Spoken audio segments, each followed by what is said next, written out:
Thanks for taking the time to download this BBC Radio 5 Live podcast. To find other programmes you might be interested in, click bbc.co.uk/5live, where you'll also find our terms of use. Hello, I'm Adrian Goldberg. Thank you for downloading the 5 Live Investigates podcast. This week, a show that got a tremendous reaction from listeners when we broadcast live, as we heard claims from teachers that children are being forced into taking drugs they don't need so that their parents can claim benefits. And also, Virgin on the ridiculous. The rail company pursuing a family for almost £6,000 for a train journey from Coventry to London. On DAB Digital Radio, digital TV, downloads and online. This is BBC Radio 5 Live. 5 Live Investigates with Adrian Goldberg. Hello, I'm Adrian Goldberg. Tonight on 5 Live Investigates, the school children being prescribed powerful drugs which their head teachers say they don't need. The youngsters concerned have been diagnosed with ADHD, attention deficit hyperactivity disorder. But teachers have been telling us that in some cases the system is being abused by parents who push to have their children treated with drugs like Ritalin because it allows them to claim benefits. And there are concerns that doctors are too willing to hand out the meds before carrying out proper assessments. Our reporter Mukul Devachand has been investigating. Mukul, good evening to you. Let's have a quick primer on what ADHD is. Well, as you say, it stands for Attention Deficit Hyperactivity Disorder. The symptoms include things like restlessness, a short attention span, an inability to concentrate, and a capacity for impulsive behaviour. So it's a tricky one, and Adrian, I know you're a dad, so you might be thinking, what kid doesn't have it? Well, I do know exactly what you mean, and I guess because all kids are prone to get fidgety or bored easily, that doctors would sometimes have difficulty in assessing ADHD. They do, that's right. But it is important to stress that this is a medically recognised condition, and the symptoms can get really severe. One parent support group told me that a child with ADHD could, and I quote, regularly rip their clothes apart, damage furniture, punch holes in doors, render most electrical devices in the home completely useless, or set fires regularly indoors. And this, I guess, is where the drugs come in, yeah? That's right. It's serious stuff, and around 500,000 prescriptions are written each year for things like dexamphetamine or methylphenidate, which is better known to the world as Ritalin. Now, they've been scientifically evaluated for children with severe cases of ADHD. These drugs really do work. We've had emails in tonight already from parents telling us just how helpful they've been for their kids. I'm sure. Now, luckily, it does sound a bit extreme to suggest, though, that some parents want their children to be given drugs just so they can claim benefits. It does, Adrian, but I've been speaking to head teachers of primary and secondary schools in different areas of the country, and they've been telling me that some parents are, in their words, desperate to find a solution for troubled youngsters, and they think this is exactly what's happening. A diagnosis of ADHD increases your chances of getting disability living allowance and tax credits. Here's one teacher who, like the others I spoke to, spoke on condition that we didn't use their name because they didn't want to stigmatise kids in their school who do have ADHD. We've also got an actor to voice their words.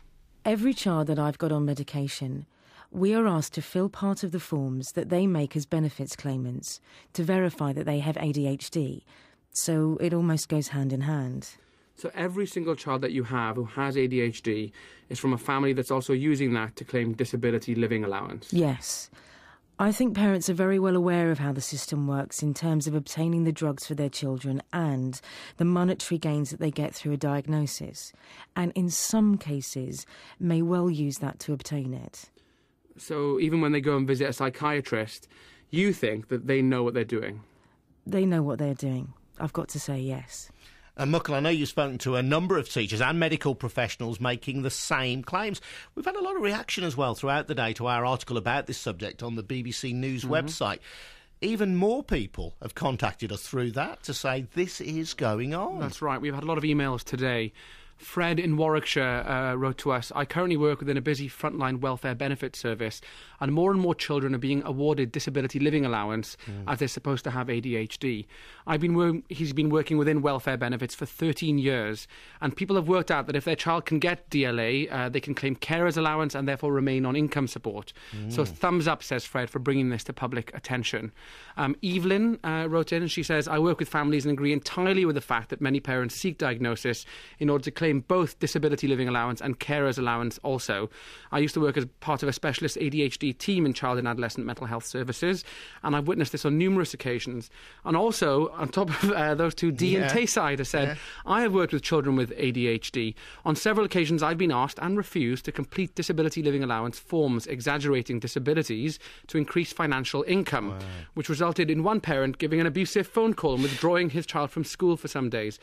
But Dee also says, please remember that there are parents who truly rely on these benefits to provide extra care for their severely disabled children and their families as well. Well, what sort of money can you get? Now, having a diagnosis doesn't guarantee that your claim for DLA will be successful, but if it is, you can get up to £130 a week plus tax credits. I'm told that for most parents with an ADHD child, the average is nearer £40 a week. But still clearly well worth having. What is that money actually for? It's for help with and support for a child with this condition. For example, taxis to go to hospital appointments, or to compensate you for the fact that you might be up all night with this child and you might not be able to work as a consequence. The downside, though, is that it provides an incentive in the system to get your children diagnosed with ADHD. And according to the heads I spoke to, that can lead to children taking drugs who don't need them. Again, this is read by an actress.